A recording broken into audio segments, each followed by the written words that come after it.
तो ये जो प्रबल वैराग्य है ना, ये फिर डिसिप्लिन लाता है।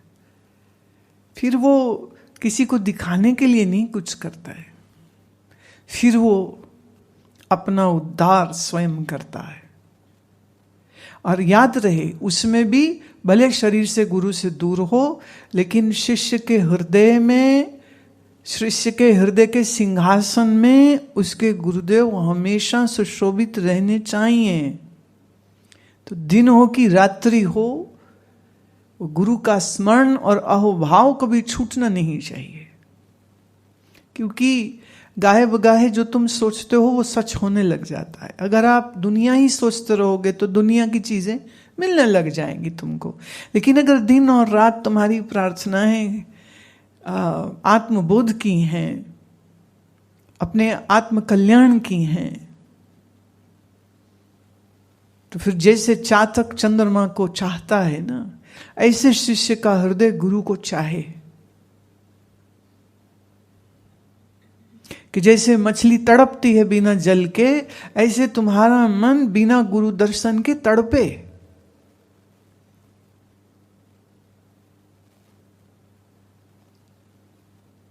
गुरु का दर्शन देख देख जीवा, गुरु के चरण तोए तोए पीवा। तिस गुरु को चुलामो पाखा, महा अगंते हाथ दे राखा।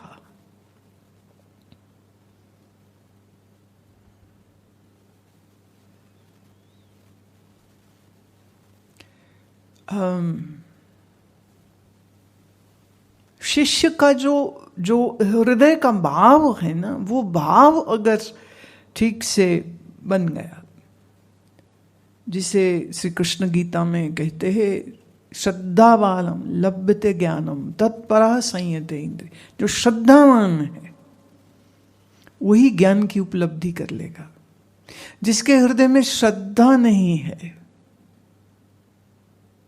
वो ज्ञान की उपलब्धि नहीं करेगा, ग्रंथों की उपलब्धि कर सकता है। ग्रंथ तो गूगल पे अवेलेबल है,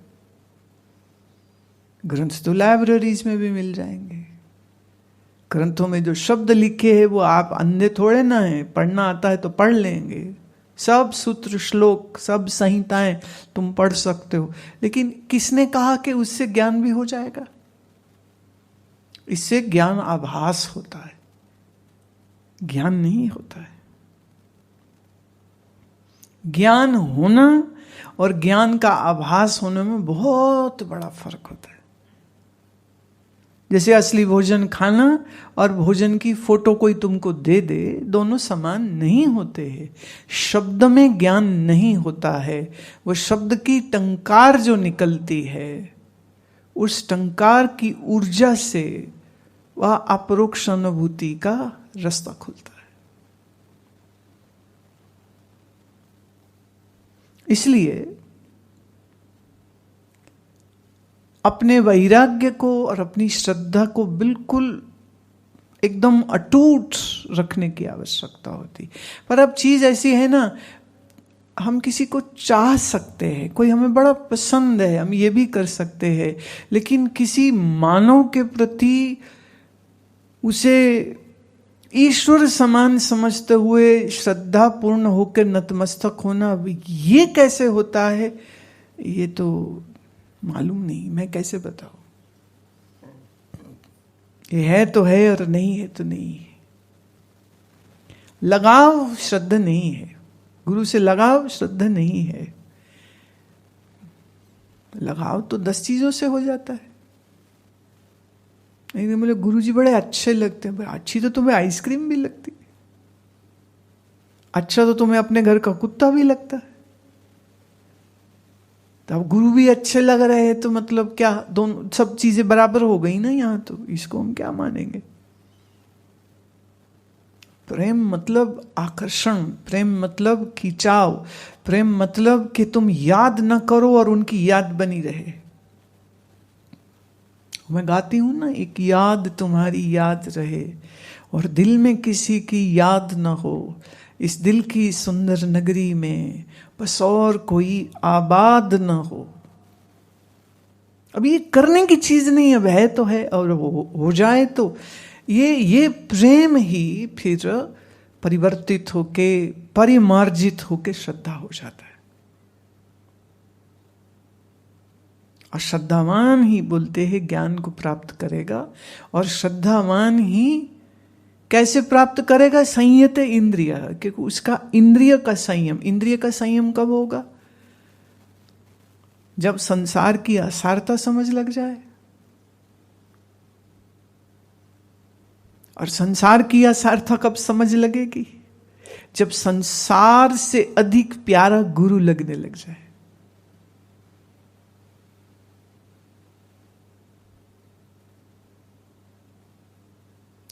अब ये एक बड़ा अजब लीला है ये भी। श्रद्धा तो मतलब मैं समझती हूँ एक चमत्कार होता है।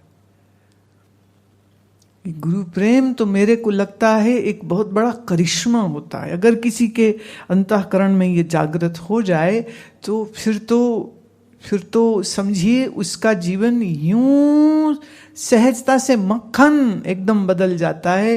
ज्यादा पुरुषार्थ करने की जरूरत ही नहीं रह जाती, क्योंकि वो प्रेम की नदी में बह जाता है और अपने लक्ष्य पर इतनी सहजता से पहुंच जाता है कि उसमें कुछ अधिक प्रयास की भी जरूरत नहीं रह जाती। मैं एक एग्जाम्पल देती हूँ। पूज्यपाद स्वामी अखंडानंद सरस्वती जी के शिष्य स्वामी प्रबुद्धानंद जी, उनके साथ लगभग if I am not wrong तो 50 साल स्वामी जी की सेवा में वो रहे। अगर आप पुराना कोई वीडियो देखेंगे यूट्यूब में मिल जाता है, तो वो उनके राइट हैंड साइड में हमेशा बैठे हुए होते थे। बहुत सारे वीडियोस हैं और देखिएगा जरूर, बल्कि मैं कहूंगी कि तुम देखना उसको। आंख बंद करके या तो सुन रहे हैं या बीच बीच में महाराज जी की तरफ देखते हैं। तो जब वो देखते हैं ना, तो उनकी दृष्टि को देखना। उनकी दृष्टि में इतना प्रेम, जैसे कोई अपने महबूब को देख रहा हो।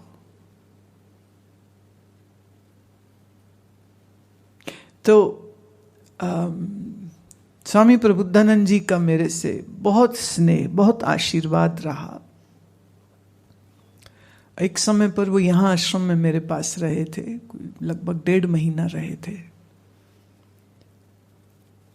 तो वो मुझे कह रहे थे, कहते देखो मैं तो कॉलेज में पढ़ता था, महाराज जी वहाँ आए थे सत्संग करने आगरा में, मैंने सुना और बस मेरा तो दिल ले लिया उन्होंने। मैं तो छोड़ छाड़ के सब कुछ भाग के उनके पीछे चला गया था कि अब तो आपके साथ रहूंगा।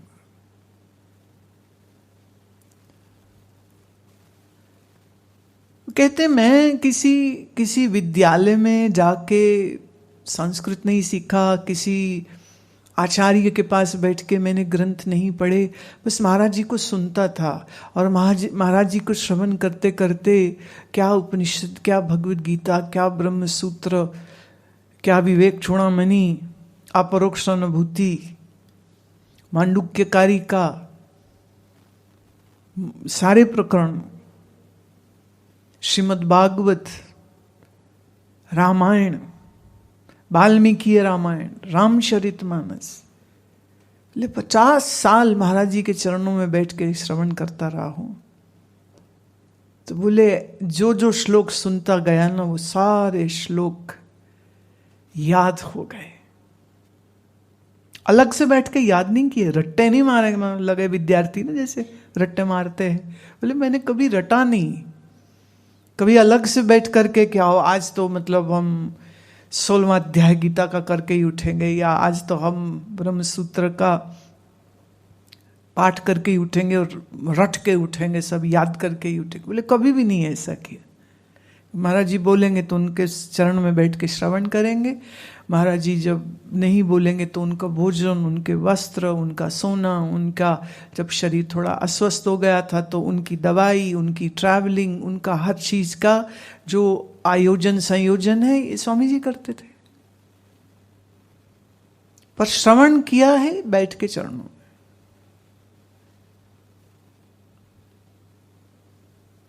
तो कहते मुझे तो वेद शास्त्र सब कुछ महाराज जी की वाणी से ही मिले हैं, मैंने अलग से कुछ नहीं किया। अब ये किस सूत्र ने बांधा था इन दोनों को? मुझे कहते थे कि कई बार ना मेरे को महाराज जी कहते थे, वो तू दूसरे कमरे में सो जाओ, मतलब जाओ तुम आराम कर लो। कहते थे ना महाराज जी, मैं तो यहीं सोऊंगा आपके पास। कि अब उठने में सहायता चाहिए, कुछ दवाई देनी, कुछ पानी, कुछ और, मैं यही हूं मैं। हमने तो देखा है ना उनको। ये शरीर उस समय 14 वर्ष का था जब पहली बार देखा, फिर 14 से लेके समझ लीजिए 22 वर्ष की आयु में जितना भी समय जब भी मिला जाती थी मैं। एक महीना वृंदावन में रह लेना, 84 में रहे, फिर 87 में रहे, तो रोज का ही नियम होता था।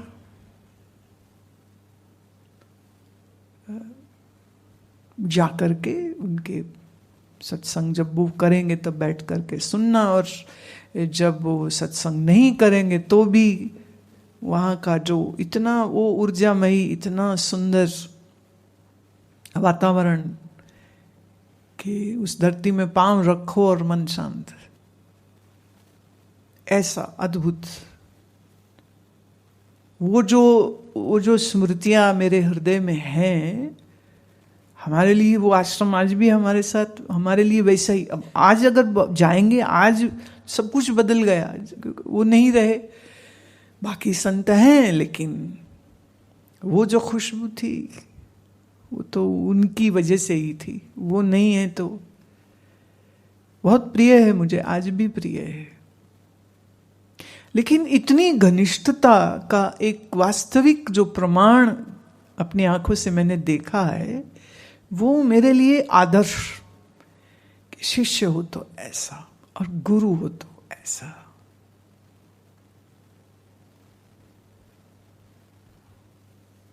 इसलिए जरूरी हो जाता है, पर जितना जरूरी है उतना ही सानिध्य में रहना कठिन होता है, क्योंकि आदमी अपना अहंकार नहीं छोड़ पाता है, और मैं जो सोच रहा हूं वही सही है, वो इतना बड़ा होता है, तो वो न तो समर्पण पूरा कर पाता है, न वो पूरा संयम फिर अनुशासन में रह पाता है, तो वो बात बनती नहीं है। मुझे स्वामी सदानंद जी महाराज ने, परमार्थ के वो अध्यक्ष थे, अमृतसर में आए थे, तब उन्होंने वहाँ ये सुनाई थी बात, कहानी ये वाली। कहते एक आदमी आश्रम में गया और गुरु को मिला और कहता है कि गुरुजी, मैं भी आपके आश्रम में रहना चाहता हूँ, तो मुझे बताइए इस आश्रम में रहने के क्या नियम है, क्या गुरु का, क्या शिष्य का क्या रोल है, वो बताइए। तो उन्होंने कहा कि शिष्य का काम है जो भी गुरु सेवा दे, रसोई के, कपड़ा के, सफाई के, जो भी, कि लकड़ी लाना, सब्जी लाना, पकाना, फिर गुरु जब जो पढ़ाए, जो बताए, वो शास्त्र आदि पढ़ना, फिर मंत्र जप करना और साधन करना, गुरु की आज्ञा में रहना।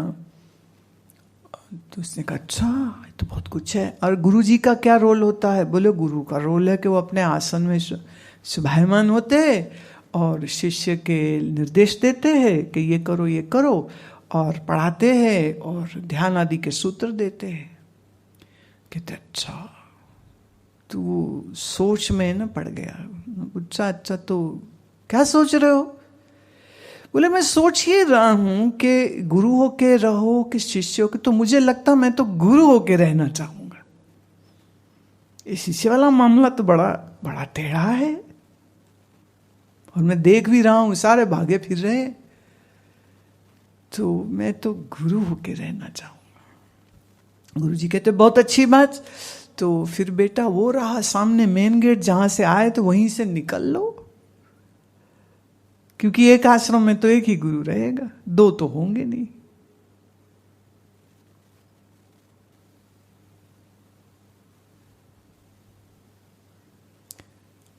मन के अंदर याद रहना, भटकने के 1000 जाल मन बना लेता है, 1000, जिन्हें तोड़ना मुश्किल हो जाता है।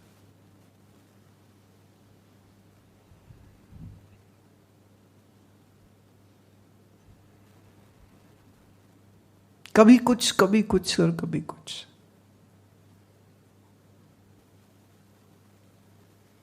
जैसे आपने लिखा ना कि अकेले रहते तो फिर उदासी सी लगती है, तो मैं ये समझती हूं कि ये उदासी एक बहुत नेगेटिव इमोशन होता है। अगर यही उदासी वैराग्य के रूप में हो, वैराग्य में उदासी नहीं होती है, वैराग्य में कि संसार की असारता इतनी जोर से दिखती है तो आपकी दिलचस्पी चली जाती है। कि किसी मित्र ने कहा चलो सिनेमा देख के आते, नई फिल्म लगी है, आपकी दिलचस्पी नहीं, आप कहते हो तुम जाओ, मैं 3 घंटे बर्बाद नहीं करूंगा, मैं कुछ पुस्तक पढ़ लूंगा, मैं कुछ जप कर लूंगा, मैं कुछ मन साधूंगा, मैं कुछ प्राण साधूंगा, मैं क्यों जाऊं मैं। और जो श्रद्धा होती है तुम्हारे मन में, वो श्रद्धा तुम्हें कभी अकेला रहने ही नहीं देती है।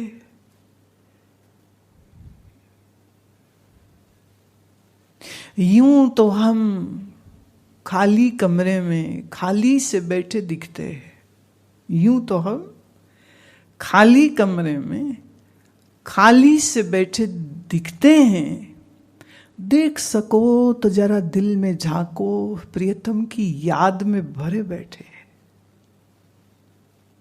यूं तो खाली कमरे में खाली से बैठे दिखते हैं, अगर देख सको तो दिल में देखो, प्रियतम की याद लिए बैठे, भरी पड़ी अंदर याद, तो अकेले कहां।